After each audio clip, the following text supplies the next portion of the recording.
You've had that big idea in your head for weeks, maybe months, a business you want to start, a fitness routine you've been meaning to begin, a skill you've been wanting to learn, and yet, here you are, still thinking, still planning, still waiting for the perfect moment. I've been there, staring at notebooks full of plans, folders of research, but zero action. And if you're honest, you've probably been there too. If you're on a journey to become your strongest, most focused self, you're in the right place. Because today we're breaking free from analysis paralysis and moving from idea to action, starting now. The invisible trap. Here's the truth. Analysis paralysis doesn't feel like failure. It feels productive. It feels safe. You're watching tutorials, reading articles, comparing options, waiting to just learn one more thing. Your brain convinces you, I'm not ready yet. I just need to prepare a little more. I used to spend weeks creating color-coded spreadsheets for projects I never started. I convinced myself I was being thorough. In reality, I was avoiding the discomfort of starting. Why we get stuck? 1. Fear of failure. If I start, I might prove I'm not good enough. 2. Fear of success. If this works, my life might change in ways I'm not ready for. 3. Perfectionism. I don't want to start until it's flawless. 4. Information overload. Too many options lead to no decision. Research insight. Psychologists call this choice overload. In one famous study, people given 24 jam flavors bought far less than those given only 6 options. Too much choice freezes us. Takeaway 1. Your brain will always find reasons to delay. Recognizing these reasons is your first step to overcoming them. Today, notice the moment your research becomes stalling, the cost of standing. Still, here's something that shook me. Every day you delay, your idea gets heavier. The more you wait, the more energy it takes to finally start. Think of it like carrying a backpack. At first it's light, a little dream, a spark of excitement. But every day you add what ifs, doubts, and extra research, the backpack gets heavier. And one day you're carrying so much mental weight that starting feels impossible.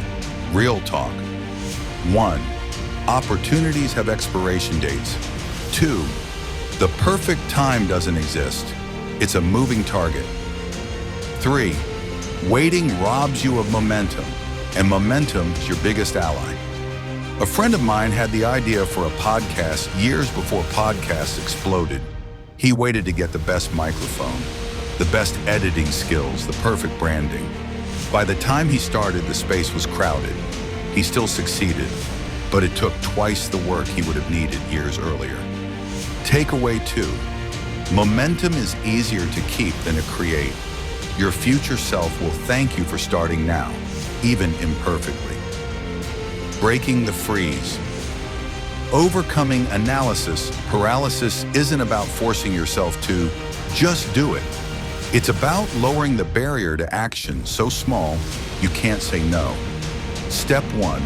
Set a decision deadline. Give yourself 24 to 48 hours to choose between options. Example, I'll research for 48 hours, then commit to one plan. No more browsing. Step 2. Shrink the first step. Instead of launching a blog, make the first step, choose a blog name. Micro steps create quick wins and build confidence. Step 3. Embrace the 80% rule. Aim for 80% ready, then start. The last 20% of perfecting can happen as you go. Step 4. Create public accountability. Tell a friend, post online, or join a group where you commit to your timeline. When others know your plan, you're less likely to quietly back out. Step 5. Switch from what if to even if. What if I fail becomes, even if I fail, I'll learn something valuable. Mini story. When I started my first YouTube channel, my lighting was bad, my audio was average, and my editing was basic. But those imperfect first videos taught me everything I needed to know to grow. If I had waited until I was ready, I'd still be planning instead of doing. Takeaway 3. Progress beats perfection. Your first step doesn't have to be big, it just has to exist. The mindset flip. Picture this. You're standing at the edge of a pool. The water's cold. You think, maybe I'll get in later. After I check the temperature again. After I stretch. After I watch a few swimming tutorials. Meanwhile, someone else jumps in. They're shivering. They're clumsy at first. But in minutes, they're swimming while you're still on the edge. That's what action feels like. The first seconds are uncomfortable. But discomfort is the price of admission to progress. Shift your identity. Instead of telling yourself, I'm an overthinker, say I'm a starter who learns along the way. Identity shapes action. When you see yourself as someone who acts, you act. Building the habit of action. Starting once is good. Starting often is powerful. Daily action ritual. 1. Every morning, write one action that moves your project forward. 2. It can be as small as sending an email or reading one page. 3. Check it off. Celebrate it. The 2-minute rule. If it takes less than 2 minutes, do it immediately. Starting a draft, open the doc and type the title. Researching a topic, read the first paragraph, then decide if it's worth more time. Visual progress tracking. Use a calendar, habit tracker, or sticky notes to see your streak. Humans are wired to keep streaks alive.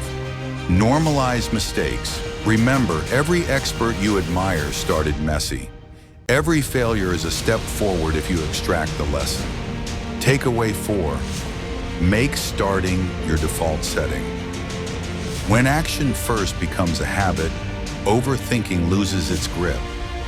Here's the truth. You don't need more time. You don't need perfect conditions. You just need your first step.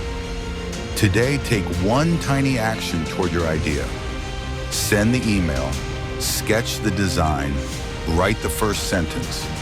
Because action, not thought, is what turns a dream into a reality. If this spoke to you, hit like so YouTube knows to share more mindset fuel your way. And if you're ready to stop thinking and start doing, subscribe. Because every week we turn ideas into action together.